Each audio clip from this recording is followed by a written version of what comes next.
Welcome back, everyone. Welcome to this video called The Demoralizing of America.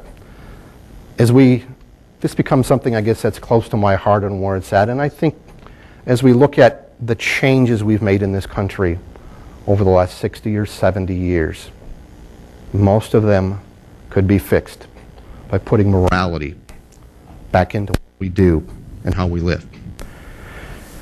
This is the part where I'm going to come back in and start to interject a lot of my ideas and what my thoughts are. I believe that the demoralizing this country really began with that Charles Darwin theory of evolution and that science can explain everything. I think it's amazing if we look over the last years of what science has been able to prove and do. But I think you can talk to the medical community and other ones. There's just certain things that these people can't explain. And you're always going to have that. That leads me to believe that there's something greater out here than just science. I believe that demoralization really excelled in the 1940s when Dr. Benjamin Spock came out with his book called The Common Sense Book of Baby and Child Rearing. This thing sold millions of copies. Now keep in mind, the reason he did this is he looked at the family structure and he looked at how cold many parents were. And he wanted to find a way to come back and have them be more compassionate to their children and more caring and loving. Okay? And he accomplished that. I think in today's world you can look at it and many parents are much more compassionate and caring and do things for their child, and not that those of us that are older didn't do that. Just a different way of looking at it and a different belief. But what he didn't think would happen, and what did happen, was we turned those children into self-indulgent people. We got the parents to look at it from that standpoint that I want to be kind to my child. I don't want to discipline my child. I want to give them all my love. I want to be their friend. In 1957, when he came up with another issue of this book, he looked at it and he attempted to remedy that. But he still didn't get the big picture that we were turning society into one of self-serving, self-indulgent narcissists. Okay? Created what I'm calling today that victim thinking, or the I and me society, which really started to propel in the 1990s. In the 1968 Times interview, he admitted that his books that he had greatly contributed to permissive parenting. Again, I think there's many concepts that he had that has helped us, but I believe this is what started us down that road of the lack of respect and the lack of direction we need to look at. I believe that it led to parenting that believed in today's world in many cases that their child can do no wrong. That lack of discipline. As we started in that 1980s, we got to that point of actually lawsuits and people getting sued for disciplining their child.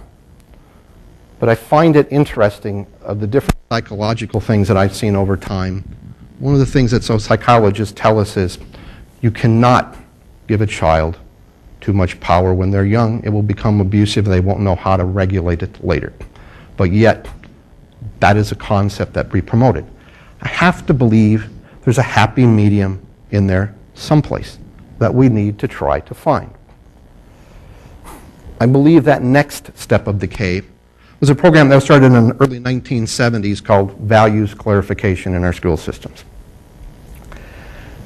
Basically, they taught that decisions should be made by facts, not thinking. When they would begin part of this course, they would start slowly, and what's the first thing that comes to your mind? That was your answer. Don't think of if it's right or wrong, but what's the first thing that comes to your mind? As it went along, it began to teach the truth is a matter of opinion. Right and wrong is a matter of opinion. That's really where we're at in today's world. You know, along with honesty and responsibility, and also taught that leadership, cooperation, wonder, and all these other wonderful things, values, and they are, but I'm not sure they're core values. The thing that I find really interesting, I think it was in 2008, the sociologist out of Notre Dame by the name of Christian Smith took a number of young people and interviewed them. to try to see what their value system was. And what you see on the screen was a culmination of the answers, which basically states, if I think it's right, it should be right. If somebody else doesn't think it is, thinks it's right, and I don't think it is, I shouldn't judge that person. That is a lack of objectivity. You have to have a basis of knowing what's right or wrong. If we come back and everybody does what they want to and believes what they want to, you create chaos. You create the need for more laws and regulations to control them. You have to know and have a basis for what you're doing. In my own mind, I do not believe that the government or my school system should tell me or anybody else how to raise my child. Do I believe there is a huge difference between disciplining, and I don't care what kinds you have, it's your opinion on an abuse. There is a huge difference. And you have to know where that line is at. I believe that as we mature and in those formative years, if we do not have consequences for our actions, whatever those may be, not promoting one way or the other, but if we don't have serious enough consequences for those actions, we don't learn and earn respect. It has to start there. I believe that parents need to quit trying to be their child's friend. You become your child's friend when they become mature. When they're younger, they have to look at you and respect you. You have to be willing and able to make those hard decisions. I believe that some of these situations is one of the bases for, one, today's violence, and two, the suicide rate that we have in this country, because so many times we try to shelter our children and we don't say no to them, and all of a sudden they get in that situation where they just don't like it, they don't know what to do, so let's just give up and take the easy way out. Instead of learning from the young standpoint on of, this is what happens, this is how we need to attest to it and adapt to it. Things won't always be good. The sooner we can adapt to that, I believe the better off our society will be. Now I'm going to come into a really touchy subject in here. In today's world, we've gotten very good about gay marriage and gay rights and things of that nature. We can each have our opinion. That's part of that tolerance that we have in this country. But I want to look at the definition of marriage. The social institution in which a man and a woman enter into a special social and legal agreement for the purpose of making a home and raising a family. Now, I find it very interesting that for hundreds, if not thousands of years, this has been the definition. And all of a sudden, somebody comes up with this vision that that's not right in a legal system. It's amazing. You know, as we look at certain religions, they have that sacrament that they call matrimony, which is a way of making a mother. Can we make a mother in a system of same-sex marriage? No, you cannot. Now, as we look at that situation, you know, do we look down upon those people that have that belief and are there? No. We are all children of God. We all need to respect each other. But we also have to know what's right or wrong. And we must be willing to tell them, you're wrong. We don't punish them if they don't. But we shouldn't be forced in many of those situations to come back and make ourselves immoral because we have to pay for what they want to do by tax breaks and things of that nature. Now, I'm not an expert on lesbian, gay, how they are, but many of the things that I've seen say, you know, it's part of their hereditary genes. Well, let's say it is. Let's take that as a situation. So if you have a relative that is an alcoholic, that's part of the gene system. Do you come back and you continue to feed that person alcohol? Or do you come back and try to say, no, this isn't right, it's not good for you, it's not sustainable? If you have someone that's anorexic, it's kind of the same situation. Is it not our obligation to tell them that? We can't force them to do it, but we can say, you know, it isn't right, we wish you wouldn't do it.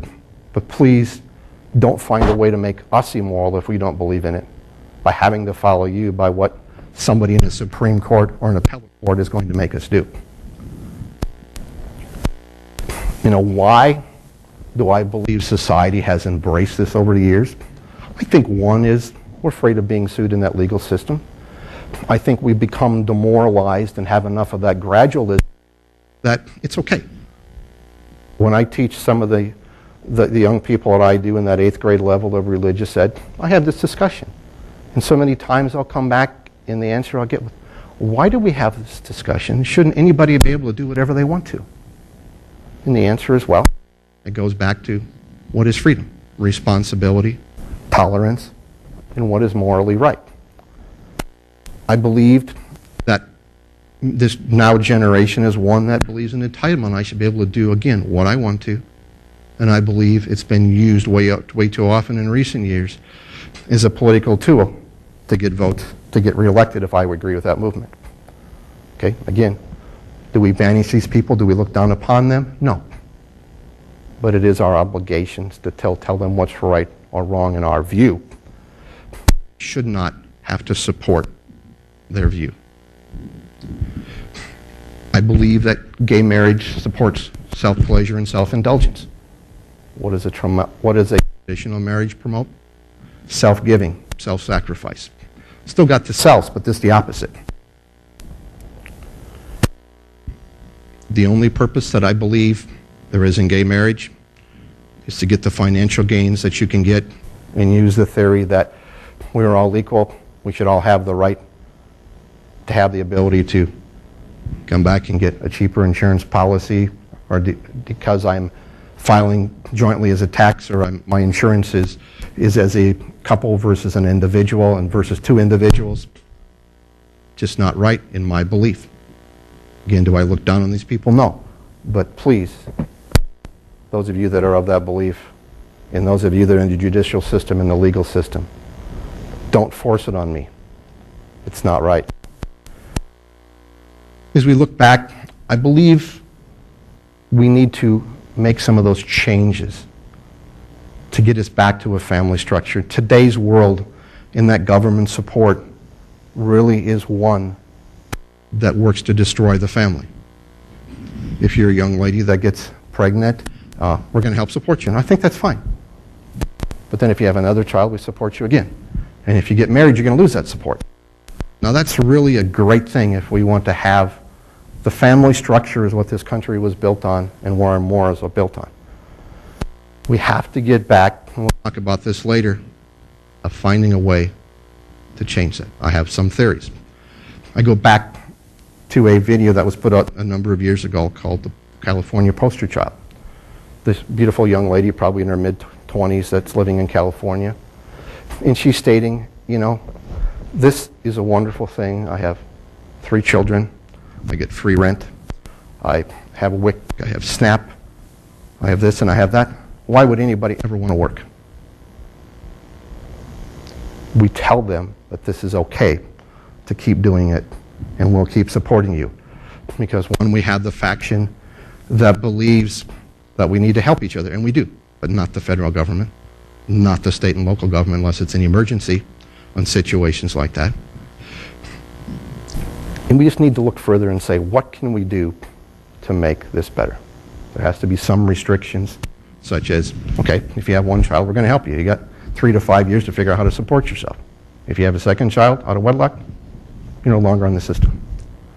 You bring back morality. Now, is that a wonderful thing, and will I get bashed for that? Sure I will. That's fine. That's what's great about this country. I can say what I want to, and it's my opinion. It's not that I'm trying to be cruel to anybody. I'm trying to bring reality back into it and say we can't sustain the way we're moving. Okay. Again, as I look at that quote, me and I society, started to be created by Dr. Spock, even though he had some wonderful intentions and he's done some wonderful things. I think there was many things that have really led to that self-indulgent, self-promoting part of where we're at in life today. So thank you for joining us for the Demoralizing of America. We'll be right back with that 6th video of greed and complacency.